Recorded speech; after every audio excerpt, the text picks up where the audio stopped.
For bilateral relationship. So நம்ம வந்து comprehensive economic partnership agreement CEPA அப்படின்னு சொல்லுவோம்.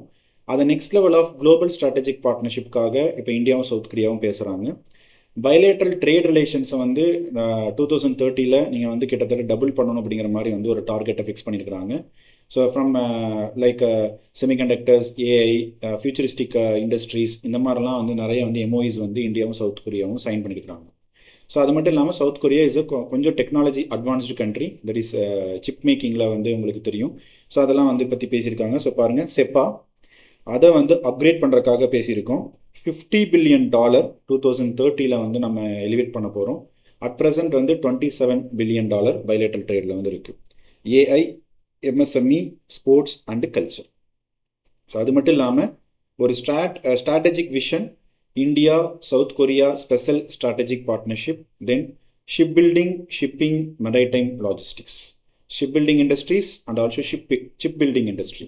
நம்ம வந்து செமிகண்டக்டர்ஸ் பற்றி சொல்கிறோம்ல, அதனால தான் ஹெட்லைன்ஸ் என்ன கொடுத்துருக்காங்கன்னா சிப் டு சிப்ஸ் அப்படின்னு சொல்லி கொடுத்துருக்காங்க. ஸோ $27 பில்லியன், இது $50 பில்லியன் வந்து பண்ண போகிறோம்.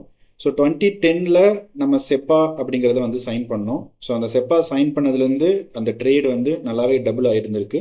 பட் இந்தியா வந்து பார்த்தீங்கன்னா சவுத் கொரியாவில் இம்போர்ட் பண்ணக்கூடிய அமௌண்ட் ஆஃப் கூட்ஸ் வந்து $21 பில்லியன். நம்ம பண்ணக்கூடிய எக்ஸ்போர்ட் வந்து $5.8 பில்லியன். நம்ம வந்து ட்ரேட் டிஃபிஷியல் தான் வந்திருக்கும். ரீசெண்ட்லி இந்தியாவும் கொரியாவும் சேர்ந்து இந்தியன் கொரியன் ஃபினான்சியல் ஃபோரம் வந்து பார்த்தீங்கன்னா லான்ச் பண்ணியிருக்கிறாங்க.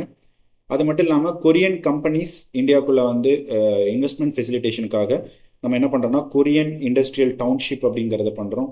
நம்ம ஜப்பான் மாதிரி எல்லாம் கண்ட்ரிஸ் வந்து நிறைய எஸ்இசெட்ஸ் வந்து செட் பண்ணுறாங்க. இந்த மாதிரி வந்து கொரியன் டவுன்ஷிப் வந்து செட் பண்ணுறோம். அது மட்டும் இல்லாமல் ஏஐ, செமிகண்டக்டர், ஐடி இதெல்லாம் வந்து எம்ஓஇ சைன் பண்ணியிருக்கோம். Steel industry, ship building industry இதை வந்து நம்ம சைன் பண்ணியிருக்கோம். தென் நெக்ஸ்ட் வந்து பார்த்தீங்கன்னா K pop and K culture, Korean movies, Korean pop culture. இதை வந்து இந்தியாவில் வந்து ஒரு பெரிய ஜென்சி வந்து ட்ரெண்ட்லிங் அப்படிங்கிறத பார்க்குறாங்க. அது கல்ச்சரல் இன்ட்ராக்ஷனில் வந்து கொண்டு போகலாங்கிற மாதிரி பார்க்குறாங்க. இந்தியன் சினிமாவை கொண்டு போகிறது, இதெல்லாம் ஃப்ரெண்ட்ஷிப் மூலமாக வந்து இது பண்ணுறாங்க. அதனாலேயே 2028 இந்தியாவும் சவுத் கொரியாவும் ஒரு ஃப்ரெண்ட்ஷிப் ஃபெஸ்டிவலை வந்து நம்ம ஹோஸ்ட் பண்ண போகிறோம் 2028. ஸோ இது